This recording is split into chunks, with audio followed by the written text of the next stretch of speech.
So start பண்ணலாமா?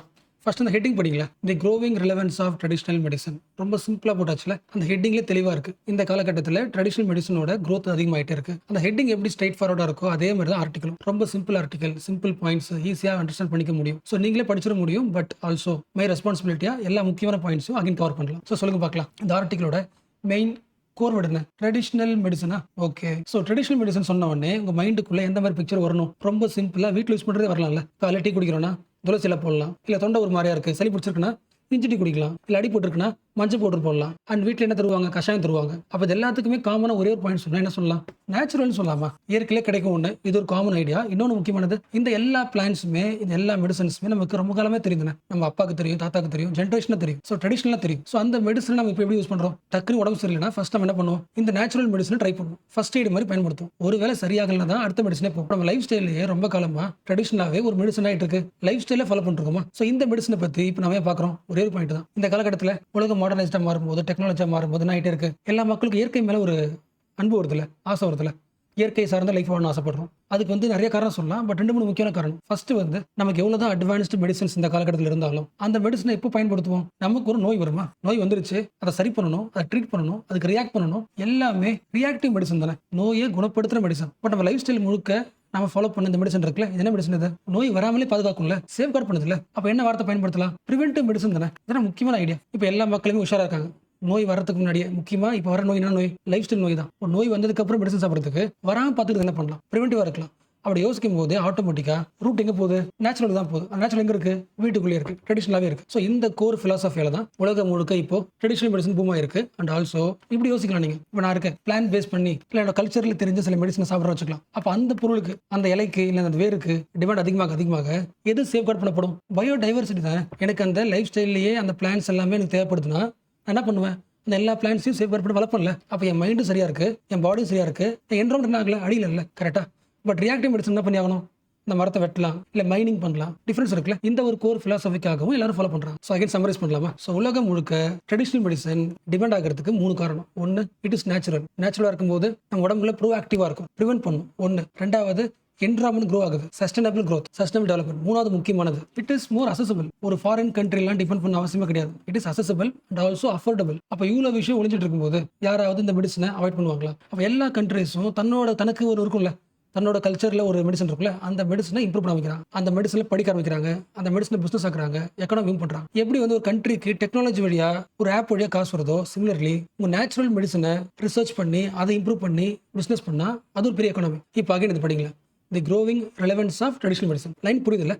Traditional medicine okay, அதோட relevance அதிகமாயிட்டு இருக்கு, அதுக்கான தேவை அதிகமாயிட்டு இருக்கு. அந்த வார்த்தை முக்கியம், கரெக்டா? அண்ட் இன்னொரு முக்கியமான பாயிண்ட் இருக்கு. வழக்கமாக அதை பத்தி பேசும்போது எல்லாருக்குமே நம்மளோட சித்தா மட்டும் தான் ஞாபகம் வரும். அது நம்ம ஊர்ல எல்லா ஊருக்குமே ஒன்று இருக்கும். ஆயுர்வேதம் வச்சுக்கலாம், ஹோமியோபதியும் வச்சுக்கலாம். ஒவ்வொன்றும் அந்தந்த ஊர்ல கல்ச்சர்ல வந்தது தான். இப்போ ரொம்ப சிம்பிளா சொல்லணும்னா இந்த பாயிண்ட் புரிஞ்சிடும். இந்த உலகத்துல ஒரு 194 கண்ட்ரிஸ் வச்சுக்கலாம். இத்தனை கண்ட்ரீஸ்ல எத்தனை கண்ட்ரி தன்னோட ஓன் ட்ரெடிஷனல் மெடிசனை ஃபாலோ பண்ண நினைக்கிறீங்க? 170 கண்ட்ரிஸ். யோசிக்க முடியுதா? அப்போ முக்காவாசி பேர் அவங்க ஊர்ல ஏதோ ஒரு வழியில ட்ரெடிஷனல் மெடிசனை பிராக்டிஸ் பண்றாங்க. லாஜிக் புரியுதா? இப்போ இந்தியாவில் அலோபதியில் அகைன் சொல்றேன், இது கன்சர்வேட்டிவ் பாயிண்ட் கிடையாது, அகைன்ஸ்ட் சயின்ஸ் கிடையாது. இந்த கிளாஸ்ல பார்க்குற பாயிண்ட் என்னன்னா, ட்ரெடிஷனல் மெடிசனுக்கு ஒரு வேல்யூ இருக்கு. அந்த வேல்யூ பேசுறதுக்காக நம்ம என்ன பண்றோம்? அந்த பர்ஸ்பெக்டிவ் டெவலப் பண்றோம். தவிர we are not against the scientific or allopathic medicine. கரெக்டா? இப்போ ட்ரெண்ட் எப்படி இருக்கு? ஒரு நோய் இருக்கு, ஹாஸ்பிட்டல் போவோம், ஹாஸ்பிட்டல் சரியாகாது, அப்போ ஆல்டர்னேட்டிவ் என்ன பண்ணுவோம்? சித்தாக்கு வருவோம், ஆயுர்வேதா போவோம், ஹோமியோபதி போவோம். பட் முக்காவாசி கண்ட்ரியில் நிறைய மக்கள் அவங்களோட பிரைமரி ஹெல்த் சென்டர் என்னது?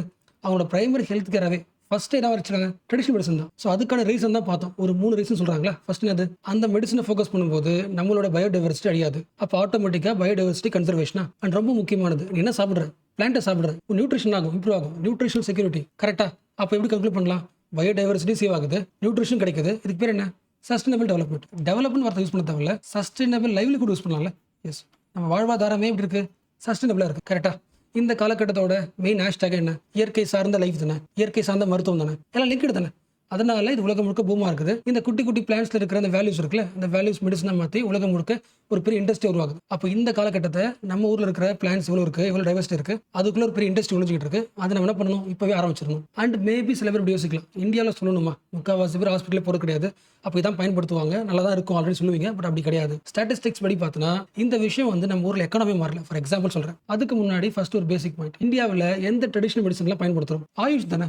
அப்படின்னு அர்த்தம். Ayurveda, yoga, naturopathy, Unani, Siddha, homeopathy. ஒரு கண்ட்ரில எவ்வளோ ட்ரெடிஷனல் மெடிசன் பயன்படுத்துறோம்னா, அதில் எக்கனாமிக் இருக்கணும், எவ்வளோ ஸ்டார்ட் அப் வரணும், எவ்வளோ டாக்டர்ஸ் இருக்கணும். இன்ஃபேக்ட் இந்த எல்லா விஷயத்துக்கும் கவர்மெண்ட் ஒரு பாலிசிலாம் போட்டு ஒரு மினிஸ்ட்ரி அமைச்சு அதுக்கு பாலிசி ரெடி பண்ணி எக்கனாமிக்லாம் பூஸ்ட் பண்ணதுக்கு அப்புறம் கூட இப்போ வரைக்கும் இந்தியாவோட ஸ்டேட்டஸ் $43 பில்லியன். யோசிக்க முடியுதா? அதாவது இந்தியாவோட ட்ரெடிஷ்னல் மெடிசனோட மார்க்கெட் வேல்யூ, எவ்வளோ மெடிசன்ஸ் வந்து மார்க்கெட்டில் இருக்குது, அதை வித்தா அவ்வளோ காசு வரும். இது இந்தியாவோட ஸ்டேட்டஸ். இதை அப்படியே கம்பேர் பண்ணலாம். இந்தியாவுக்கு பக்கத்தில் இருக்கிற சைனாக்காரனை கம்பேர் பண்ணலாம். சைனாவோட மார்க்கெட் சேம், அவங்களோட மெடிசன் $122 பில்லியன். யோசிக்க முடியுதா? நம்மளோட 3 மடங்கு அதிகம் பிசினஸ் பண்றோம். அவங்க நாட்டில் இருக்கிற மெடிசன் வச்சுக்கிட்டு 3 மடங்கு மெடிசன் ஃபீல்ட்லேயே இம்ப்ரூவ் ஆயிருக்கும். இன்னொரு எக்ஸாம்பிள் சொல்லணும்னா ஆஸ்திரேலியா வச்சுக்கலாம். ஆஸ்திரேலியாவில் ஹெர்பல் மெடிசன் ஜஸ்ட் 3 பில்லியன் தான்.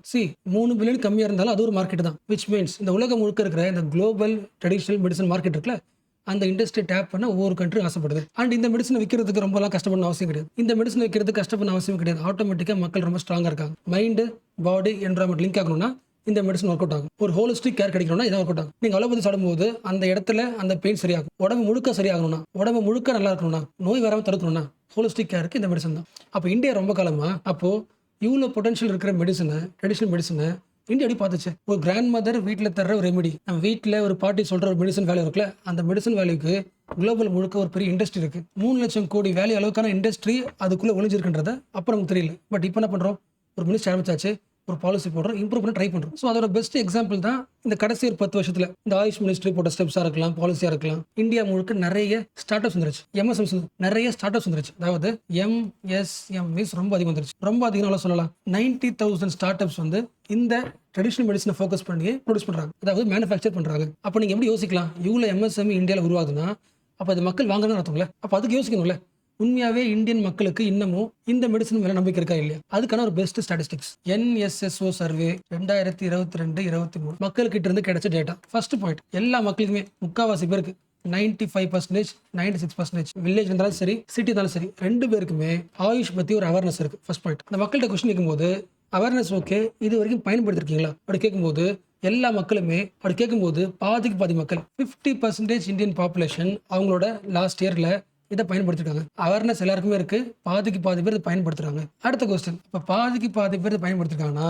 எதை பயன்படுத்திருக்காங்க? இந்த 50% மக்கள்ல நிறைய பேர் பயன்படுத்துறது ஆயுர்வேதம். அப்போ இந்த ஸ்டேட்டஸ் வச்சுக்கிட்டு, இந்த ஸ்டாட்டிஸ்டிக்ஸ் வச்சுக்கிட்டு, அப்போ இந்த ஸ்டாட்டிஸ்டிக்ஸ் வச்சுக்கிட்டு இந்தியா என்ன பண்ணியாகணும்? நம்ம ட்ரெடிஷன்ல இருந்து டெக்னாலஜிக்கு மூவ் ஆகணும். அதாவது நம்ம ஊர்ல என்ன மெடிசன் ஃபாலோ பண்ணிருக்கோ அந்த மெடிசனை ரிசர்ச் பண்ணணும். அப்போ கண்டிப்பா ரிசர்ச் பண்றதுக்கு என்ன தேவை? இன்ஸ்டியூட் தேவையா? IIT மாதிரி, all India institute of Ayurveda, அந்த மாதிரி எல்லா அகாடமிக்கும் all India institute of Ayurveda, national academy for homeopathy. Logic புரியுதா? சம்டைம்ஸ் இந்த இயற்கை மருத்துவம், இந்த கல்ச்சுரல் மெடிசனை பயன்படுத்தும் போது நிறைய பேருக்கு பயம் இருக்கும். என்ன ரீசன்?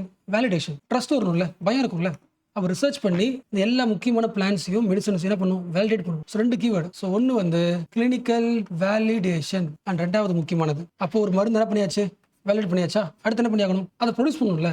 அந்த ப்ரொடியூஸ் பண்ற மெத்தட் எப்படி இருக்கணும்? ஸ்டாண்டர்டைஸா இருக்கணும்ல. அடுத்த பாயிண்ட், மெடிசனை, ட்ரக்கை ஸ்டாண்டர்டைஸ் பண்ணுங்க. சிம்பிள். இந்த இடத்துக்கு மூவ். நம்ம பாட்டுக்கிட்ட ஒரு மருந்து இருக்கு, அந்த மருந்தை எல்லா மக்களும் அக்செப்ட் பண்ற மாதிரி குளோபல் மெடிசனா மாத்துறதுக்கு என்ன தேவை? இது 2 தேவை. ரிசர்ச் பண்ணணும், வேலிடேட் பண்ணணும், ஸ்டாண்டர்டைஸா மாற்றும். அண்ட் இப்போ யோசிங்களா, நீங்க இப்போ ரிசர்ச் பண்றதுக்கு நம்ம சயின்டிஸ்ட் 10 பேர் போட்டா ஒர்க் அவுட் ஆகுமா? வந்துருச்சுல, நினைச்சா என்ன பண்ண முடியும்? அந்த ரிசர்ச்சையும் ஃபாஸ்டா பண்ண முடியும், அக்யூரேட்டா பண்ண முடியும். அப்போ எந்த டாபிக் பேசுறோம்? Digital health. நம்ம ஹெல்த்தை இம்ப்ரூவ் பண்றதுக்கு we have to inculcate the AI. யோசிக்க முடியுதுல, ஒரு 100 ஃபைல் இருக்கும். ஒவ்வொரு இண்டிவிஜுவலும் ஒரு மெடிசன் பண்ணிருப்பான், ரிசர்ச் பண்ணிருப்பான். அந்த பேப்பர் அனலைஸ் பண்ணி கல்குலேட் பண்ணுமா? AI பயன்படுத்திக்கலாம். ஓகே, உருவாக்கியாச்சு, ரிசர்ச் பண்ணியாச்சு, ப்ரொடியூஸ் பண்ணியாச்சு. அடுத்து என்ன பண்ணணும்? பிசினஸ் பண்ணணும். பிசினஸ் பண்றது என்ன தேவை? மற்ற கண்ட்ரிஸ் தேவை. மற்ற கண்ட்ரி கூட பேசி ஆகணும். இன்டர்நேஷனல் லெவலில் ஸ்ட்ராட்டஜிக் டிப்ளமசி எவ்வளவு முக்கியமோ அதே மாதிரி ஹெல்த் டிப்ளமசி முக்கியம். அப்போ எல்லா கண்ட்ரிஸ் கூட அக்ரிமெண்ட்ஸ் பண்ணணும். அண்ட் ஆல்சோ இந்தியா ஆல்ரெடி ஒரு 25 கண்ட்ரிஸ் கூட அக்ரிமெண்ட் போட்டுருச்சு. 25 கண்ட்ரிஸோட பைலேட்ரல் அக்ரிமெண்ட்ஸ் பிளஸ் அந்த கண்ட்ரியில் இருக்கிற அகாடமி இருக்கும்ல, அந்த ஊர்ல என்ன இருக்கும்? குளோபல் மெடிசன் இருக்கும். அதாவது அந்த கண்ட்ரியோட நேச்சுரல் மெடிசன் இருக்கும். அந்த மெடிசன் இன்ஸ்டியூட் நம்ம ரிசர்ச் பண்ணுவோம்ல, அந்த ரிசர்ச் அகாடமி கூட நம்ம லிங்க் பண்ணியிருக்கோம். அப்போ மற்ற அகாடமி கூட சேர்ந்து கொலாபரேட் பண்ணி ரிசர்ச் பண்றோம். இது எல்லாத்தோட பீக் பாயிண்ட். இந்த point WHO global traditional medicine centre, WHOட குளோபல் லெவல் இருக்கிற ட்ரெடிஷனல் மெடிசனோட சென்டர் வந்து இந்தியாவில் இருக்கு. லிங்க் பண்ண முடியுதா? எங்க ஆரம்பிச்சோம்? ஒரு ஹோம் ரெமடியா இருந்தது, ஒரு காஃபில போற துளசி இலை என்ன இருக்கு? ஹெல்த் டிப்ளமசி அளவுக்கு இம்ப்ரூவ் இருக்கு. அண்ட் சில பேர் யோசிச்சிருக்கலாம், அண்ட் மேபி சில பேர் யோசிச்சிருக்கலாம், இந்த ஆர்டிகல்ல வந்து சித்தா பத்தி நான் பேசல, அதுக்கு ஒரே ஒரு ரீசன் தான். இந்த ஆர்டிகளோட கோர் மெயின் பர்பஸ் ஒரு விஷயத்த சொல்றது, என் பண்றது. செப்டம்பர் 23, 2025 ஆயுர்வேதா டே. அப்ப அந்த டேவை கொஞ்சம் இம்பார்ட்டன்ஸா மாத்துறதுக்கு ஆயுர்வேதோட ரூட் என்ன? Traditional medicine. ஸோ அந்த விஷயத்தை செலிப்ரேட் பண்றதுக்காக அதை கோர் இன்ஃபர்மேஷன் எடுத்துக்கிட்டு நம்ம ஆயுஷ் மினிஸ்டர் என்ன பண்றாரு? ஹிந்து ஆர்டிகல் எழுதுறாரு. அப்போ ஆயுர்வேதா டே இந்த வருஷத்துல தீம் என்ன? ஆயுர்வேதா எதுக்கு? நம்ம வீட்டுக்கு மட்டும் கிடையாது, for the whole planet. Ayurveda for people and planet. ஓகேல. அண்ட் உங்களுக்கு தெரியும் ஆயுர்வேதா பத்தி பேசும்போது அதோட கீவேர்டு என்ன? Ayurveda links with one key term சம்யதா. இந்த கீவேர்டு நிறைய பேருக்கு புதுசா இருக்கும், பட் ஆல்ரெடி இந்த கீவேர்டோட மெயின் ஐடியா பார்த்தாச்சு. நீங்க என்ன பண்ணாலும் just be harmony with nature. ரொம்ப சிம்பிளா சொல்லணும்னா, மழை காலத்துல ஒரு ஃபுட் இருக்கும், வெயில் காலத்துல ஒரு ஃபுட் இருக்கும். Just sink with the seasons. இது ஒரு எக்ஸாம்பிள். ரெண்டாவது முக்கியமான பாயிண்ட், எந்த ஃபுட் சாப்பிடலாம்? ரொம்ப வெஸ்டர்ன் ஃபுட்ஸ்லாம் வேணாம். உங்க லோக்கல் லெவல் ஃபுட்ஸ் இருக்குமா?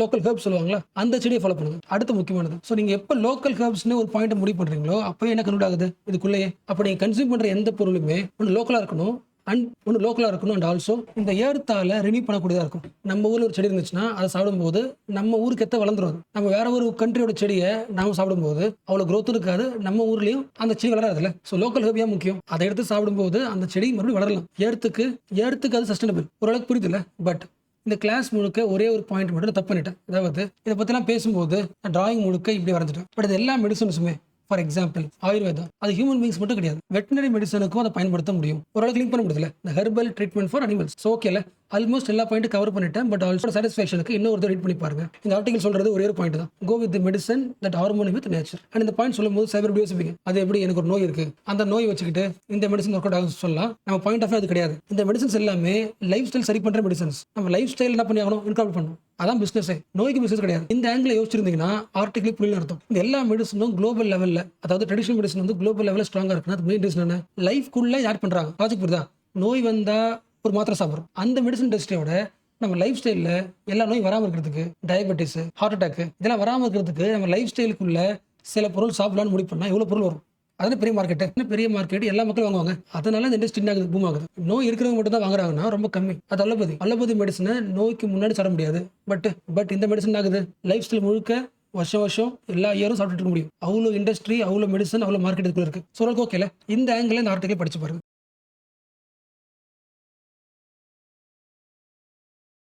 ஆக்சுவலாக இந்த ஆர்டிகல் பார்க்கறதுக்கு பெருசாக இருக்க மாதிரி இருக்கும். பட் இவங்க ஸ்ட்ரெஸ் பண்ணுற பாயிண்ட் வந்து ரொம்ப சிம்பிள். ஒரு 3 பாயிண்ட் தான் ஃபாஸ்ட்டாக சம்மரைஸ் பண்ணலாம். ஸோ ஃபர்ஸ்ட் வழக்கம் போல ஒரு எக்ஸாம்பிள். இது ஒரு வில்லேஜ். இந்த வில்லேஜ்ல ஒரு ஃபேமிலியில் ஒரு குழந்தை இருக்கு. அந்த குழந்தைக்கு பயங்கரமான ஃபீவர், லேட் நைட்ல பயங்கரமான ஃபீவர். இப்போ அந்த ஃபேமிலி, அந்த பேரண்ட்ஸ் வந்து அந்த குழந்தைய தூக்கிட்டு எந்த ஹாஸ்பிட்டல் போவாங்க? எல்லாருக்கும் தெரிஞ்சது தானே, எது ரொம்ப கிட்ட இருக்கோ அதனால ஃபர்ஸ்ட் போவாங்க எமர்ஜென்சிக்கு. அப்போ அந்த ஊரில் எவ்வளோ பேர் ஹாஸ்பிட்டல் இருந்தாலும் சரி, அதில் அடுத்த நாளைக்கு தான் இமீடியட்டா ஃபர்ஸ்ட் எய்ட் என்ன பண்ணுவாங்க? இது ரொம்ப கிட்டே அதில் போவாங்க. அப்போ ஒவ்வொரு வில்லேஜ்லையுமே ரொம்ப நியர் பை ஹாஸ்பிட்டல், என்ன ஹாஸ்பிட்டல்? பிரைமரி ஹெல்த் சென்டர் தான் வருவாங்க. இதான் ரியாலிட்டி.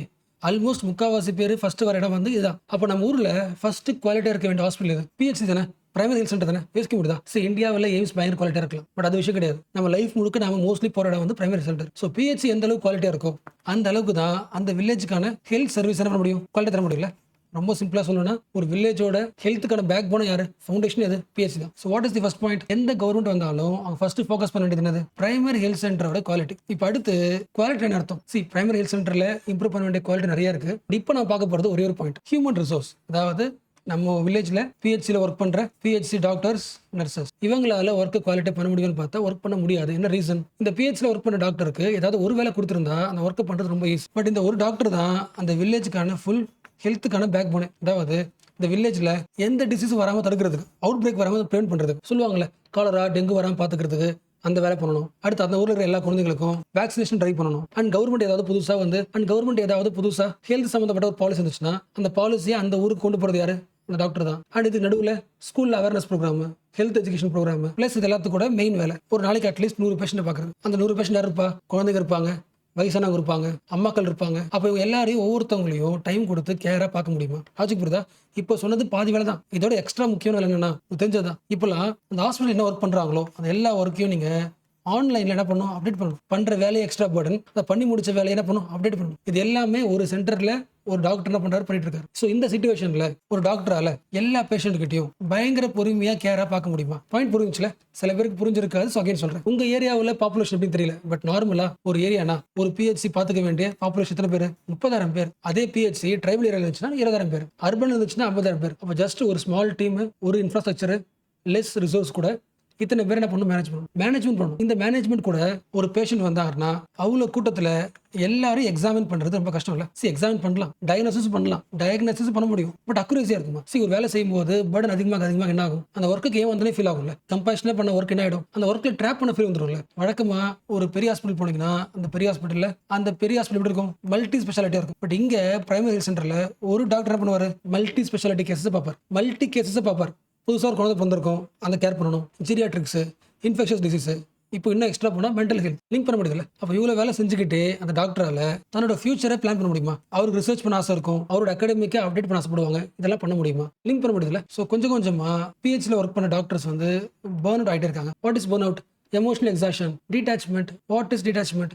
பண்ற ஒர்க்கு பிடிக்காம போயிருது. ஸோ இப்படி இருக்கிற சிச்சுவேஷன்ல ஃபர்ஸ்ட் பண்ண வேண்டிய வேலை என்ன? இந்த டாக்டருக்கு ஃபர்ஸ்ட் தேவையில்லாத வேலை டாக்குமெண்டேஷன். பாயிண்ட் புரிஞ்சுல, நாம இது வரைக்கும் பார்த்தது 2 பாயிண்ட் தான். ஒரு வில்லேஜோட ஹெல்த் பேக் போன் பிஹெச்சி, அங்க ஒர்க் பண்ற டாக்டர், அது பார்த்தாச்சு. அடுத்து ஏன் பேக் போன் சொல்றோம், அவர் பண்ற ஒர்க் மல்டிபிள் ஒர்க். பிரிவென்டபிளும் பார்க்கணும், வந்ததை சரி பண்ணணும், குழந்தைகளை பார்த்துக்கணும், ஹெல்த் பாலிசி மேனேஜ் பண்ணணும், புதுசாக பாலிசி இருந்துச்சுன்னா அப்டேட் பண்ணணும். Multiple task. Second point, what is result? Over burden, emotional detachment. இது problem. So what is solution? First முக்கியம் பண்ண வேண்டியது இந்த டாக்குமெண்டேஷன் ஒர்க்கை டாக்டர் கிட்ட இருந்து எடுத்துடலாம். தேவையில்லாம இதுல டைம் வேஸ்ட் ஆகுதுனாகலாம், கொஞ்சம் ரிலாக்ஸ் ஆகலாம். அப்போ இது இந்தியா மட்டும் கிடையாது, யூஎஸ்ல சொன்ன ரிப்போர்ட் அது. எல்லா கிளினிக்கல் டாக்டரோட டாக்குமெண்டேஷன் டைமை 75% குறைக்கணும்னு சொல்றாங்க. பிளஸ் சில டாக்குமெண்டேஷன் இருக்குன்னா மேனுவலா இருக்கும், வர்றவங்க பேர் எழுதணும், வயசு எழுத சொல்லுவாங்க. இந்த காலகட்டத்தில் மேனுவலாக எழுதுனா ஒரு ஹாஸ்பிட்டலில் ஃபுல்லாக முடிக்க முடியுமா? அப்போ எதெல்லாம் ரொம்ப சாதாரணம் இருக்கும், டெய்லி டாஸ்க்கோ, அது என்ன பண்ணிக்கலாம், ஆட்டோமேஷனை மாற்றணும். அப்போது நம்ம பிஹெச்சிலையோ இல்லை கவர்மெண்ட் ஹாஸ்பிட்டல்லையோ ஒரு டாக்டர் வந்து ரொம்ப உருணை இருக்காருன்னா அதுக்கு மேபி காரணம் பர்சனல் ரிஸ்க் இருக்கணும் அவசியம் கிடையாது, சிஸ்டமேட்டிக் ப்ராப்ளமாகவும் இருக்கு. ஸோ ஓரளவுக்கு ஓகே இல்லை. ஸோ இந்த விஷயத்தை பற்றி தான் இந்த ஆர்டிகல் பேசுது. இந்த ஹெட்டிங் படிங்களா, the PHC doctors a case where the caregivers need the care. உங்களுக்கு கேர் தர டாக்டருக்கு கேர் தேவைப்படுது. அந்த டாக்டர் யாரு? இந்தியாவோட ஃபுல் ட்ரீமையுமே, இந்தியாவோட ஹெல்த் ட்ரீமை அச்சீவ் பண்ண ஆட்கள். ஒரு 7 days முன்னாடி பேசணும்ல, ஒரு வில்லேஜை நோயிலிருந்து பாதுகாக்கணும்னா, ப்ரிவென்டிவ் சர்வீஸ் பண்ணணும்னா ஒரு டாக்டர் தேவை, கம்யூனிட்டி இன்வால்வ் பண்ணணும்னா ஒரு டாக்டர் தேவை. ஸோ பிரைமரி ஹெல்த் கேரோட விஷயம் 2 தான் இருக்கணும். ஒன்று டிசீஸ் வராமல் பார்த்துக்கணும், ப்ரிவென்டிவ் கேர். 2வது கம்யூனிட்டி இன்வால்வ்மெண்ட். இந்த 2 கோலையுமே அச்சீவ் பண்ணி கொடுத்த டாக்டர்ஸ் தான் அந்த சிஸ்டத்துக்குள்ளே மாட்டிட்டு இருக்காங்க. இப்போ அவங்க ஃப்ரீயா இல்லைன்னா பிரைமரி ஹெல்த் கேர் கொஞ்சம் கொஞ்சமாக அதோட குவாலிட்டியை குறைஞ்சிட்டே இருக்கும். Our primary health centre is connected with what? WHO goal இருக்குல்ல, டார்கெட் 3.8 தானே, SDG, யூனிவர்சல் ஹெல்த் கவரேஜை அச்சீவ் பண்ணணும்னா we need what? PHC இல்ல. அப்போ இந்தியா வந்து ஏதாவது ஒரு இன்வெஸ்ட்மெண்ட் பண்ணணும்னா, ஹெல்த்ல பண்ணணும்னா, PHCல பண்ணணும்னா இந்த டாக்டர்ஸோட பர்டனை குறைக்கலாம். ரொம்ப சிம்பிள் அடிக்கிறதால. அண்ட் இதுக்குள்ளேயே சில ஃபேக்ட்ஸ்லாம் கொடுத்துருக்காங்க, ஜஸ்ட் ஃபேக்ட்ஸ் தான். உங்களோட ஹேண்ட் அவுட்ல கொடுத்துருக்கேன், ஜஸ்ட் ரீட் விட்டுருங்க.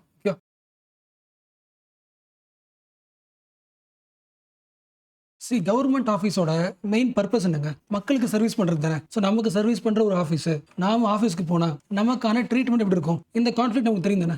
அப்போ ஒரு நார்மல் இண்டிவிஜுவலே கவர்மெண்ட் ஆஃபீஸ் போகும்போது ஒரு தயக்கம் இருக்குன்னா, அந்த கியூல நிற்கும் போது நமக்கு ஒரு ஃப்ரஸ்ட்ரேஷன் வருதுன்னா, அந்த கியூல இந்த கவர்மெண்ட் ஆஃபீஸ்ல இருந்து சர்வீஸ் வாங்குறதுக்கு, இந்த கவர்மெண்டோட சர்வீஸ் வாங்குறதுக்கு ஒரு டிரான்ஸ்ஜெண்டர் கியூல நின்னாங்கன்னா அவங்களுக்கு எவ்வளவு பெரிய பெயின்ஃபுல்லா இருக்கும். லிங்க் பண்ண முடியுதுல்ல.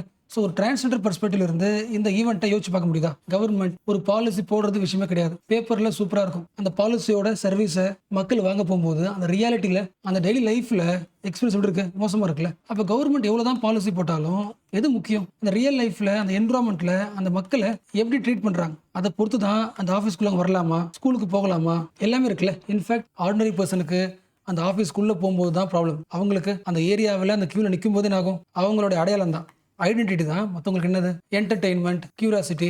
கரெக்டாக. அப்போது ஒரு இடத்துக்கு போகும்போது நம்மளை பார்க்குற விதமே சரியில்லைன்னா நமக்கு டிக்னிட்டி கிடைக்காது. அப்போ எந்த ஆஃபீஸ் நமக்கு வந்து எல்லா மரியாதையும் தரணுமோ அந்த ஆஃபீஸ் நமக்கு என்ன பண்ணுது? டிக்னிட்டியே குறைக்குது. அப்போது ஒரு டிரான்ஸ்ஜெண்டருக்கு எவ்வளோ தான் பாலிசி நம்ம போட்டாலும் அந்த பாலிசி எல்லாமே என்னது? பேப்பர் தான், தியரி தான். ரியாலிட்டி எப்படி இருக்கு? டிஃப்ரெண்டா இருக்குல்ல. லாஜிக் புரியுதா? நீங்க ரிசர்வேஷன் தரலாம், எஜுகேஷன் சீட்டு தரலாம், ஹவுசிங் தரலாம், பட் இது எல்லாமே பேப்பர்ல இருக்கு, எல்லாமே தரலாம். பட் இது எல்லாமே ஸ்கீம்ஸ்ல இருந்து ரியாலிட்டிக்கு வரும்போது, அதை வாங்கும்போது ரியல் லைஃப்ல பயங்கரமான ப்ராப்ளமை சந்திக்க வேண்டியதா இருக்கு. ரொம்ப சிம்பிளா சொல்லணும்னா சர்வைவல் ப்ராப்ளம். நம்ம என்ன பண்ணிட்டு இருக்கோம்? எந்த இடத்துக்கு போனா நாம கொஞ்சம் சேஃபா இருக்கலாம், எந்த இடத்துல இருந்தா நம்ம மைண்ட் சேஃபா இருக்குமோ அதான் யோசிப்போம். அப்ப அந்த கம்ஃபர்டபிலிட்டி யார் தரணும்? Government office தரணும்ல. பட் அதுவே எப்படி இருக்கு? செலக்டிவா இருக்குல்ல. சில பேருக்கு அதிகமான மரியாதையும், ஆர்டினரி பர்சன் வரும்போது கம்மியான மரியாதையும், டிரான்ஸ்ஜெண்டர் வரும்போது மதிக்காததும். அப்போ பேப்பர்ல நீங்க என்ன பண்றீங்க? ப்ராமிஸ் பண்றீங்க, கோட்டா உண்டு. பட் ரியாலிட்டியில நீங்க காட்டுறது ஹியூமிலேஷன், அசிங்கப்படுத்துறது. அதாவது எனக்கு ஒரு சீட்டு தரீங்க, அந்த சீட்டு வாங்குறதுக்கு வர அங்க ஒரு ஹியூமிலேஷன். ஓகே, கஷ்டப்பட்டு வாங்கிட்டேன். அடுத்து அந்த சீட்டு வச்சுக்கிட்டு, அந்த கோட்டா வச்சுக்கிட்டு படிக்க வர, அதை யூட்டிலைஸ் பண்ணும்போதும் அங்கே ஆகுது ஹியூமிலேஷன். அப்போ நீங்க என்ன பண்றீங்க? பெனிஃபிட் தரீங்க, அந்த பெனிஃபிட் நான் யூட்டிலைஸ் பண்ணும்போது எனக்கு கிடைக்கிறது என்னது? மறுபடியும் பெயின் தான். என்னோட அடையாளத்தால எனக்கு எதுவுமே கிடைக்க மாட்டேங்குது. ஸ்கூலு, ஃபேமிலி, கவர்மெண்ட் சர்வீஸ் எதுவுமே கிடைக்கல. அது ஃபர்ஸ்ட் பெயின். இப்போ ஸ்கீம்ஸ் போட்டாச்சு, அது வாங்க வரும், வாங்கிட்டு பப்ளிக் ஸ்பேஸ்ல யூட்டிலைஸ் பண்ண வரும். அதை யூட்டிலைஸ் பண்ணும்போதும் humiliation. So what is the point? ஒரு இண்டிவிஜுவலுக்கு வெல்ஃபேர் தராங்கல்ல, அந்த வெல்ஃபேர்ன்றது அவங்களுக்கு என்ன கிடையாது, செலவு கிடையாதுல்ல, ரைட்ஸ் தானே. அப்போ அந்த உரிமை எப்படி கிடைக்கணும்? டிக்னிஃபைடாக இருக்கணும்ல. ஒரு காலேஜ்லையோ ஒரு ஸ்கூல்லையோ ஒரு சீட் கிடைக்கிற விஷயம் கிடையாது. What is the real justice? மக்களால் ஒரு வேலையை ஃப்ரீயாக செய்ய முடியுது. People can function with freedom. அந்த ஃப்ரீடம் என்ஜாய் பண்ண முடியலன்னா எது கிடைச்சாலும் வேஸ்ட் தானே. ஸோ லாஸ் எழுதுறது வேற, நம்ம லைஃப்பை டிரான்ஸ்ஃபார்ம் பண்ணுறது வேற. அப்போ என்ன பண்ணுங்க, கோட்டாஸ் இருக்கு, அந்த கோட்டாஸை டிக்னிஃபைடாக மாற்றுங்க. அதாவது பப்ளிக் ஸ்பேஸில் எங்களுக்கான ஃப்ரீடமை உருவாக்கி கொடுங்க. What is freedom? உங்களால் ஒரு ஆர்டினரி பர்சனால ரோட்ல ஃப்ரீயாக நடந்து போக முடியும், மைண்டில் எதுவுமே யோசிக்காம. பட் டிரான்ஸ்ஜெண்டர் லைஃப் அப்படி கிடையாது. ஒவ்வொரு நாளும் ஒரு கரேஜோட தான் வெளியே வரணும். நீங்கள் வெளியே வந்த உடனே எல்லா கண்ணும் உங்களை பார்க்கும். நிறைய பேர் அவங்களுக்குள்ள என்ன பண்ணிப்பாங்க, என்னை பார்த்து முறவனுப்பாங்க. அப்போ எங்களை பொறுத்த வரைக்கும், டிரான்ஸ்ஜெண்டர் பொறுத்த வரைக்கும், ஜஸ்ட் வெளியே போயிட்டு காய்கறி வாங்குறதோ இல்லை ட்ரெயினில் போகிறதோ அதுவே ஒரு பெரிய ஹீரோயிசம் மாதிரி. ஒரு பெரிய பிரேவ் தேவை, கரேஜ் தேவை. அந்த மாதிரி தான் லைஃப் இருக்கு. இந்த லைஃபை ட்ரான்ஸ்ஃபார்ம் பண்ணுங்க. லைஃபை ட்ரான்ஸ்ஃபார்ம் பண்ணாத எந்த ஒரு இனிஷியேட்டிவுமே வேஸ்ட். அண்ட் இந்த ட்ரான்ஸ்ஃபார்மேஷன் ஏன் முக்கியம்? It is not the transgender issue, it is national issue. ஒரு கேர்ள் வேலைக்கு போனால் எப்படி ஜிடிபி இம்ப்ரூவ் ஆகுமோ சேம் லைக் தான். அதே மாதிரி தான் ஜெண்டர் மைனாரிட்டிஸும் பப்ளிக் ஸ்பேஸில், எக்கனாமியில், எஜுகேஷன் உள்ள வரும்போது கண்ட்ரினாகும், டெவலப் ஆகும். கரெக்ட் தானே? ஒவ்வொரு கம்யூனிட்டியும் எஜுகேஷனில், எம்ப்ளாய்மெண்ட்டில், பாலிடிக்ஸில் உள்ள வரும்போது ஆகும். அதோட ஸ்ட்ரக்சர் என்லான்ஸ் ஆகும்ல. மெடிக்கல் ஃபீல்டில் உமன் வரும்போது ஆகும், மெடிசனோட கேரக்டர் மாறும். ஒரு பாலிடிக்ஸில், பார்லிமெண்ட்டில் தலித்தில் ஒரு ஆகும், டெமோக்ரஸி டீப் ஆகும்ல. அதே மாதிரி ஒரு எல்ஜிபிடி கம்யூனிட்டி உள்ள வராங்கன்னா, கல்ச்சருக்குள்ள வராங்கன்னா, ஸ்பேஸ்ல வராங்கன்னா, அங்க ஒரு இன்னோவேஷன் நடக்கும், அங்க ஒரு எக்கனாமி இம்ப்ரூவ் ஆகும். அப்போ டிரான்ஸ்ஜெண்டரோட ரைட்ஸை பிளாக் பண்றோம்னா ஒரு கண்ட்ரியோட எக்கனாமியை, கல்ச்சரில் ஹார்ம் பண்றோம்னு அர்த்தம். அப்போ என்ன பண்ணி ஆகணும்? லைவை டிரான்ஸ்ஃபார்ம் பண்ற மாதிரி ஒரு பாலிசி வேணும். அந்த பாலிசி யார் உருவாக்கணும்? எங்களுக்காக இன்னொருத்தர் உருவாக்க தேவையில்லை. பார்லிமெண்ட்ல, ஸ்டேட் அசம்பிளில, முனிசிபாலிட்டிஸ்ல, எல்லா ரியல் லைஃப் பவர்லையும் டிரான்ஸ்ஜெண்டர் உள்ள வரணும். இது பொலிட்டிக்கல்ல, கல்ச்சரல் லெவல்ல, எல்லா மீடியாவிலையும், எல்லா ரெகுலேட்டரி போர்ட்லையும் டாப் லெவலில் டிரான்ஸ்ஜெண்டர் அப்பாயிண்ட் ஆகணும். So what is conclusion? எல்லா ஸ்ட்ரக்சர்லையும் ரெப்ரஸன்டேஷன் வராத வரைக்கும் உண்மையான லைஃப்ஸை டிரான்ஸ்ஃபார்ம் பண்ண முடியாது. So this is the core idea of the article.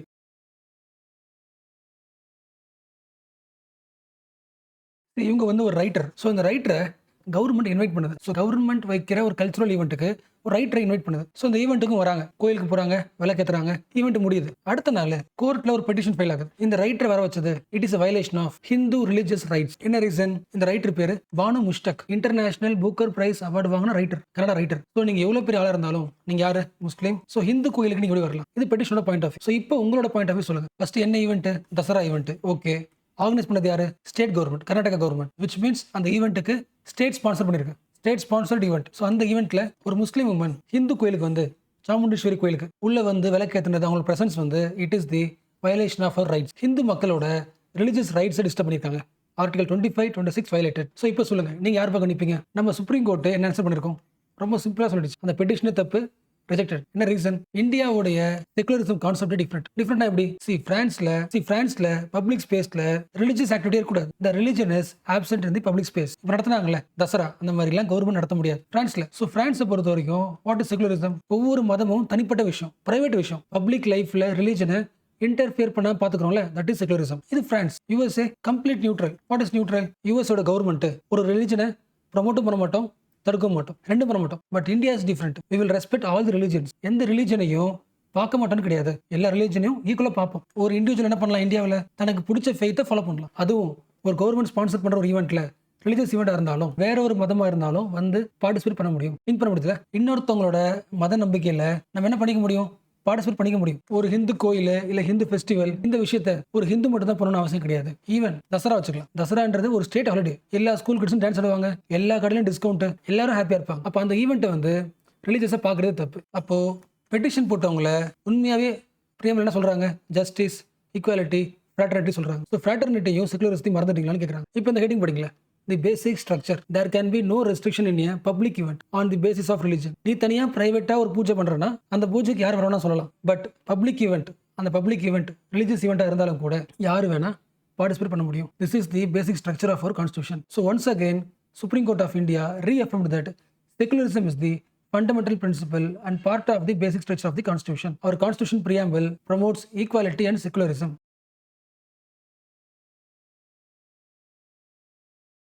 So first ஒரு பேசிக் கொஸ்டின், growth என்னங்க அர்த்தம்? ஒரு கண்ட்ரியோட growth வந்து அதிகமாயிட்டுன்னு சொல்றாங்கன்னா அதுக்கு என்ன அர்த்தம்? ஜிடிபி அதிகமாக இருக்குன்னு சொல்லலாமா? அதாவது அந்த கண்ட்ரியில் ப்ரொடக்ஷன் அதிகமாக சொல்லலாமா? லாஸ்ட் இயரை விட அதிகமான பொருள் இந்த வருஷம் ப்ரொடியூஸ் பண்ணால் நிறைய பிஸ்னஸ் பண்ணலாம், நிறைய ப்ராஃபிட், அதானே கரெக்டா? ஸோ அல்டிமேட் எய்ம் என்ன? எந்த கண்ட்ரி நிறைய பொருள் ப்ரொடியூஸ் பண்ணுதோ நிறைய பொருள் விற்க முடியும், நிறைய இன்கம் வரும், அதானே growth. ரொம்ப சிம்பிள் எக்ஸ்பிளனேஷன். அப்படி பார்த்தா ஒரு கண்ட்ரியோட growth இல்லைன்னா ஒரு கண்ட்ரியோட ப்ரொடக்ஷனை எப்படி அதிகமாக்கலாம்? எந்த மாதிரி ஆங்கிள் அதிகமாக்கலாம்? ஒரு 4 ஆங்கிள் அதிகமாக்க முடியும். ரொம்ப சிம்பிளாக சொல்லணும்னா ஒரு கண்ட்ரியோட growth-ஓட இன்ஜின்னா ஒரு 4 ஆங்கில பார்க்கலாம். ஃபர்ஸ்ட்டு சாமானிய மக்கள் நாம. அவங்க தான் மெயின் கோரே. எல்லாரும் போயிட்டு மார்க்கெட்ல பொருள் வாங்கிட்டே இருக்கோம். அதாவது கன்சியூம் பண்றோம். அதாவது பொருள் டிமாண்ட் பண்றோம். ஸோ மார்க்கெட்ல எல்லா கன்சியூமர்ஸும் போயிட்டு டிமாண்ட் அதிகமாகிட்டே இருந்தானா, பொருள் வாங்கிட்டே இருந்தா என்ன ஆயிட்டு இருக்கும்? எல்லா பொருளும் காலியாகும். அப்ப இண்டஸ்ட்ரியில என்ன பண்ணுவாங்க? ஓகே, எல்லா பொருளும் காலி ஆயிடுச்சு. அப்ப என்ன பண்ணலாம்? புரொடக்ஷனை லாஸ்ட் இயரை விட இப்போ கொஞ்சம் அதிகமாக்குவாங்களா? ஸோ புரொடக்ஷன் அதிகமாக்குறாங்க அப்படின்னா லாஸ்ட் இயரை விட இந்த வருஷம் growth எப்படி இருக்கும்? அதிகமாக இருக்குமா? சிம்பிள் இல்லை. பட் இப்போ ரீசெண்டாக இந்தியாவோட ஸ்டேட்டஸ் படி மோஸ்ட் ஆஃப் தி இண்டஸ்ட்ரீஸ் தன்னோட ஃபுல் கெப்பாசிட்டியில் ஒர்க் பண்ண மாட்டேங்குது. அதாவது ஒரு வார்த்தை சொல்லுவாங்க, கெப்பாசிட்டி யூட்டிலைசேஷன் சொல்லுவாங்க. இந்த கம்பெனி வழக்கமாக ஒரு 100 பொருள் உற்பத்தி பண்ணணும்னா இப்போதைக்கு உற்பத்தி பண்ணுறது 80 பொருள் தான். என்ன ரீசன்? வழக்கமாக மக்கள் வாங்குவாங்கல்ல, அந்த அளவுக்கு கூட பொருள் வாங்குறது கிடையாது. இது எப்போ இருந்து? 2011 இருந்து இது பேசிக் ப்ராப்ளம். நான் ஒரு கம்பெனி வைக்கிறோம்னா ஒரு பொருள் உற்பத்தி பண்றேன்னா யோசிப்போம், எல்லாரும் வாங்கணும் யோசிப்போம்ல. அப்ப நாம ப்ரொடியூஸ் பண்ற பொருள்ல 80% தான் மார்க்கெட்ல இருக்குது. அப்ப என்ன அர்த்தம்? இந்தியாவில் டிமாண்ட் அதிகமாக மாட்டேங்குது. அப்ப டிமாண்ட் அதிகமாகலன்னா எப்படி மற்ற கம்பெனிஸ்ல வந்து இன்வெஸ்ட் பண்ணுவாங்க? ஸோ ஃபர்ஸ்ட் பேசிக் பாயிண்ட் நம்ம லேர்ன் பண்ணிக்கிறது, கெப்பாசிட்டி யூட்டிலைசேஷன் இந்தியாவோட இண்டஸ்ட்ரியில 2011 இருந்து 80% தான். அப்ப என்ன பண்ண முடியல? பிரைவேட் கம்பெனிஸால லாஸ்ட் இயரை விட இந்த வருஷம் அடுத்த வருஷம் அதிகமாக்க முடியல. 80% தான் இருக்கு ப்ரொடக்ஷன். அது ரீசன் என்ன? மக்கள் கிட்ட கன்சம்ஷன் பேட்டர்னும் கம்மியா இருக்கு. இது புரிஞ்சுல? So one second, first question, ஒரு கண்ட்ரியோட growth அதிகமாக்கணும்னா என்ன பண்ணலாம்? ஒரு ஆர்டினரி பர்சன் கன்சம்ஷன் அதிகமாக்கணும், கரெக்டா? டிமாண்ட் அதிகமாக்கணும். அது ஈஸியஸ்ட் வழி என்ன? உலகம் முழுக்க இருக்கிற எல்லா கம்பெனியும் இந்தியாவில் வந்து இன்வெஸ்ட் பண்ணுங்க. இன்வெஸ்ட் பண்ணீங்கன்னா நம்ம இந்தியன்ஸுக்கு நிறைய வேலை கிடைக்கும். வேலை கிடைச்சா சம்பளம் அதிகமாக கிடைக்கும். மார்க்கெட்ல போய் பொருள் வாங்கலாம். growth என்னாகும்? அதிகமாகும். இது இந்தியாவோட பாயிண்ட் ஆஃப். பட் அவங்களோட பாயிண்ட் ஆஃப் என்ன? இந்தியாவில் கம்பெனி ஆரம்பிச்சா 80% தான் நம்ம கம்பெனியை யூட்டிலைஸ் பண்ண முடியாது. ஸோ பாயிண்ட் என்ன? இந்தியாவில் பிரைவேட் இன்வெஸ்ட் நடந்துட்டு இருக்கு, பட் ஸ்லோவாக இம்ப்ரூவ் ஆகிட்டு இருக்கு. 100% இம்ப்ரூவ் ஆகல. Okay, so what is the conclusion? இந்தியாவில் எல்லா இண்டஸ்ட்ரியும் ஒரு 80% ஒர்க் ஆகுது. ஸோ க்ரோ ஆகிட்டு இருக்கு, பட் 100% கிடையாது. இது ஃபர்ஸ்ட் பாயிண்ட். பட் இப்போ இன்னொரு கொஸ்டின் கேட்குறேன். இப்போ இந்தியாவோட இண்டஸ்ட்ரி ஒரு 100 பொருள் ப்ரொடியூஸ் பண்ணுது, 80 பொருள் மக்கள் வாங்கிட்டாங்க, மிச்சம் 20 பொருள் வாங்க மாட்டேங்கிறாங்க. இந்த இண்டஸ்ட்ரி என்ன பண்ணலாம்? எக்ஸ்போர்ட் பண்ணலாம்ல. பட் உலகம் முழுக்க எக்ஸ்போர்ட் எப்படி இருக்கு? Global slowdown. யோசிக்க முடியுதா? உலகம் முழுக்க மற்ற கண்ட்ரிலையும் எக்கனாமி எப்படி இருக்கு? டிமாண்ட் கம்மியா இருக்கு. அப்போ நமக்கு எக்ஸ்போர்ட் பண்றதுக்கு ஆள் கிடையாது. யோசிக்க முடியுதா? ஒரு கண்ட்ரியோட growth அதிகமாக்கணும்னா ஃபர்ஸ்ட் பார்த்த மாதிரி நம்ம மக்களோட டிமாண்ட் எப்படி இருக்கணும்? கன்சம்ஷன் டிமாண்ட் அதிகமாக இருக்கும். அது எப்படி இருக்கு? கம்மியா இருக்கு. நம்ம மார்க்கெட்ல வைக்க முடியல. சரி, ஓகே, நம்ம மார்க்கெட்ல வைக்க முடியல, அப்ப என்ன பண்ணலாம்? எல்லா பொருளையும் எக்ஸ்போர்ட் பண்ணலாம்ல. பட் எக்ஸ்போர்ட் பண்ணலாம்னு பார்த்தா எப்படி இருக்கு? பட் இப்போ என்ன ஆயிடுச்சு? யூஎஸ் டேரிஃப் போட்டுருக்கு. அதிகமாக டேக்ஸ் போட்டதால எக்ஸ்போர்ட் பண்ண முடியாது, கரைஞ்சிரும். அப்போ நம்ம ஊர்லயும் மக்கள் பொருள் வாங்குறது கிடையாது. எக்ஸ்போர்ட் பண்ணா டேரிஃப் அதிகமாக இருக்கு. What is solution? வேற என்ன சொல்யூஷன்? கவர்மெண்ட் இன்வெஸ்ட் பண்ணலாம். கவர்மெண்ட் இன்வெஸ்ட் பண்ணா என்ன? ரொம்ப சிம்பிளா சொன்னா ஒரு எக்ஸாம்பிள். ஸோ ஃபர்ஸ்ட் ஒரு பேசிக் எக்ஸாம்பிள் சொல்றேன். இந்த ஊர்ல கவர்மெண்ட் ஒரு பிரிட்ஜ் கட்டுது. நீங்க ரியல் லைஃப்ல பார்த்துருக்கலாம். உங்க ஏரியாவில் ரோடு போடுறாங்க இல்ல பிரிட்ஜ் கட்டுறாங்கன்னா அந்த பிரிட்ஜு கிட்ட கண்டிப்பா நிறைய குட்டி கடைகள் உருவா இருக்கும். டீ கடையா இருக்கலாம், பிரியாணி கடையா இருக்கலாம். ஸோ மோஸ்ட்லி ஒர்க் பண்றவங்க என்ன பண்ணுவாங்க? இங்க வந்து சாப்பிடுவாங்க. ஸோ இது வந்து ஒரு சின்ன எக்ஸாம்பிள். இந்த எக்ஸாம்பிள் இருந்து உங்களால எக்கனாமி புரிஞ்சுக்க முடியுதா? ரோடு போடுறது யாரு? கவர்மெண்ட். ஸோ செலவு பண்ணுது. இந்த செலவுக்கு பேர் என்ன? எக்ஸ்பெண்டிச்சர். என்ன எக்ஸ்பெண்டிச்சர்? Capital expenditure. அந்த காசுனா மாறுது, ஒரு அசட்டா மாறுது, ஒரு பில்டிங்கா மாறுது, ஒரு இன்ஃப்ராஸ்ட்ரக்சர் உருவாகுது. So capital expenditure. So government எப்பெல்லாம் ஒரு கேபிட்டல் எக்ஸ்பெண்டிச்சர் பண்ணுதோ ஆட்டோமேட்டிக் என்ன ஆகுது? அந்த இடத்துல எக்ஸ்ட்ரா பிசினஸ் ரன் ஆகுதா? யோசிக்க முடியல. ஸோ எப்பெல்லாம் கவர்மெண்ட் ஒரு இன்வெஸ்ட்மெண்ட் பண்ணுதோ ஆட்டோமேட்டிக்கா எம்ப்ளாய்மெண்ட் என்ன ஆகும்? இன்டெரக்டா நிறைய விஷயத்துல அதிகமாகும். இது ரொம்ப சிம்பிளா சொல்லணும்னா, இது வரைக்கும் வேலையே கிடைக்காத ஒரு வெல்டருக்கு என்ன கிடைக்கும்? வெல்டு பண்றது வேலை கிடைக்கும் அந்த 6 மாசத்துக்கு. ஸோ இப்போ சொல்லுங்க, கவர்மெண்ட் ஒரு ரோடு போடுச்சுன்னா அதுக்கும் இந்தியாவோட growth-க்கும் லிங்க் இருக்கா? பயங்கரமான லிங்க் இருக்குல்ல. நிறைய பேருக்கு வேலை கிடைக்கும், வேலை கிடைச்சா சம்பளம் கிடைக்கும், சம்பளம் கிடைச்சா மார்க்கெட்ல போயிட்டு டிமாண்ட் அதிகமாக்கலாம், நிறைய பொருளை வாங்கலாம். பொருள் வாங்கும்போது என்ன ஆயிடும்? மார்க்கெட்ல பொருள் தீர்ந்து போகும். அப்ப என்ன பண்ணுவாங்க? எல்லா கம்பெனிஸும் ப்ரொடக்ஷன் அதிகமாக்குவாங்க, which means GDP அதிகமாகுது. அப்படின்னா growth அதிகமாகுதுல்ல. எஸ். அப்போ ஒரு கண்ட்ரியோட growth-ஐ இம்ப்ரூவ் பண்றது 4 ஆங்கிள் பண்ணலாம். First, house hold consumption. எல்லா மக்களும் அவங்க வாங்குற சம்பளத்தை எடுத்துட்டு போயிட்டு பொருள் வாங்குறாங்க, டிமாண்ட் பண்றாங்க. பொருள் தீர்த்திறன் ஆயிட்டு இருக்கு, ப்ரொடக்ஷன் அதிகமாயிட்டே இருக்கு. பட் இப்போ வரைக்குமே பேண்டமிக்கோட இம்பாக்ட் பயங்கரமா இருக்கு. இன்னும் மக்கள் வந்து செலவு பண்றதுக்கு இன்ட்ரெஸ்டா இல்ல. உனக்கு சம்பளமே அதிகமாக கொடுத்தாலும் அது செலவு பண்ணாம சேவ் பண்ண தான் ஆசைப்படுறாங்க. அப்ப ஹவுஸ் ஹோல்ட் கன்சம்ஷன் இந்தியாவில் எப்படி இருக்கு? வீக்கா இருக்கு. அப்ப என்ன பண்ணியாகணும்? கவர்மெண்ட் செலவு பண்ணியாகணும். கவர்மெண்ட் இன்வெஸ்ட் பண்ணா நிறைய பேர் வந்து வேலை செய்வாங்க. அகைன் மார்க்கெட்ல கன்சம்ஷன் அதிகமாகும். பட் லாஸ்ட் 5 இயர்ஸா முடிஞ்ச அளவுக்கு கவர்மெண்ட் எவ்வளவு இன்வெஸ்ட் பண்ண முடியுமோ அவ்வளவு இன்வெஸ்ட் பண்ணிடுச்சு. ஸோ அதில் வந்த growth தான் இப்படி இருக்க growth. அடுத்து வேற என்ன பண்ணலாம்? நம்ம கிட்ட அதிகமான எக்ஸ்போர்ட் பிசினஸ் இருந்துச்சுன்னா, நிறைய கண்ட்ரிஸ் நம்ம பொருள் வாங்க ஆசைப்படுறாங்கன்னா என்ன பண்ணலாம்? எக்ஸ்போர்ட் பண்ணலாம். பட் குளோபல் லெவல் எப்படி இருக்கு? ஸ்லோடன் இருக்கு. மீனிங் புரிச்சா? ஒரு கண்ட்ரில எக்ஸ்போர்ட் அதிகமாக இருந்தால் கூட ஆகும், நிறைய பொருள் ப்ரொடியூஸ் பண்ணிட்டு இருக்கலாம். அப்போ எக்ஸ்போர்ட் ரீஜன் growth இல்லை. வேற என்ன பண்ணலாம்? மற்ற ஃபாரின் கம்பெனிஸும் உள்ள கூப்பிடலாம். FDI, private investment. யோசிக்க முடியுதுல. ஸோ ஒன்று இந்தியாவில் எல்லா கம்பெனிஸும் வந்து இன்வெஸ்ட் பண்ணலாம். இன்வெஸ்ட் பண்ண வேலை கிடைக்கும், growth ஆகும். அப்போ இந்தியா கிட்ட இருக்கிற ஒரே ஒரு சொல்யூஷன் ஒன்று தான். கவர்மெண்ட் முடிஞ்ச அளவுக்கு செலவு பண்ணிடுச்சு, எக்ஸ்போர்ட் ஸ்லோவா இருக்கு. அப்போ நிறைய கம்பெனி என்ன பண்ணலாம்? இன்வெஸ்ட் பண்ணா மட்டும்தான் வேலை கிடைக்கும், டெவலப் ஆகும். ஸோ பிரைவேட் இன்வெஸ்ட்மெண்ட் இப்போ தான் கொஞ்சம் கொஞ்சமாக க்ரோ ஆகிட்டே இருக்கு. இது ஒரு பாயிண்ட் ஆஃப் வியூ. பட் இதில் ஒரு ப்ராப்ளம் இருக்கு. எல்லா பிரைவேட் கம்பெனிஸுமே ரன் ஆகிறதே பாதி ரன் ஆகுது. என்ன ரீசன்? மக்கள் கிட்ட கன்சப்ஷன் டிமாண்ட் இல்லை. அப்போ என்ன பண்ணியாகலாம்? 2 பண்ணலாம். மக்களோட சேலரி அதிகமாக்க ட்ரை பண்றாங்க. பட் சேலரி அதிகமாக எல்லா காய்கறி விலை ஆயிட்டு இருக்கு, அதுக்கேற்ற மாதிரி அதிகமாயிட்டே இருக்கு. ஸோ அது புரிஞ்சுல. சம்பளம் அதிகமாகுது, பட் அது கூடவே மற்ற எல்லா பொருளும், சாப்பாடு ரேட் அதிகமாகுது, ஹெல்த்துக்கு அதிகமாக செலவாகுது, எஜுகேஷனுக்கு, கடன் வாங்கின EMI-க்கு, இதெல்லாம் கம்பேர் பண்ணும்போது சம்பளம் அதிகமானது ஒரு விஷயமே கிடையாது.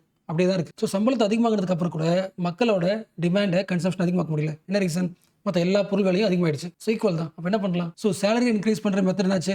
ஃபெயிலியர். அடுத்து என்ன பண்ணலாம்? கவர்மெண்ட் உள்ள வந்து டேக்ஸை குறைக்கலாம். ஜிஎஸ்டி குறைச்சாங்களே, கொஞ்சம் பணம் சேவ் ஆகும்ல. பட் பணம் சேவ் ஆகிறதுக்கு அப்புறமும் மக்களுக்கு அந்த அளவுக்கு செலவு பண்ண ஐடியா இல்லை. இப்போ என்ன யோசிக்கிறாங்க? ஃபியூச்சர் மேலே ஏன்னா எமோஷனலாக ஸ்ட்ராங் ஆகல, ட்ரஸ்ட் இல்லை, இன்னும் விலைவாசி அதிகமாகலாம். அப்போ என்ன பண்ணலாம்? சேவ் பண்ணலாம், இஎம்ஐக்கு சேவ் பண்ணலாம். இன்னும் என்ன பண்றாங்க? சேவ் பண்ணிட்டு தான் இருக்காங்க. யோசிக்க முடியல. சேலரி அதிகமாக்கியாச்சு, டாக்ஸை குறைச்சாச்சு, அதுக்கப்புறம் மக்கள் வந்து சேவ் பண்ண காசை ஃப்ரீயா செலவு பண்ண வர மாட்டேங்கிறாங்க. ட்ரஸ்ட் ஹோப் வரல. யோசிக்க முடியல. ஒரு மிடில் கிளாஸ் ஃபேமிலிக்கு ஒரு 1000 ரூபாய் கிடைக்குதுன்னா அடுத்த மாசம் அதுக்கு அடுத்த மாசம் அவங்க மைண்டுக்குள்ள ஒரு ஸ்டேபிளா இருக்குன்னு ஃபீல் வந்தால் தான் அந்த காசு செலவு பண்ணுவாங்க. இல்லைன்னா யோசிப்பாங்க, சேவ் பண்ணலாம் யோசிப்பாங்க. அப்போ என்ன பண்ணணும்? மக்கள் கிட்ட எமோஷனல் கான்ஃபிடன்ஸை ஸ்ட்ராங் ஆக்கணும்.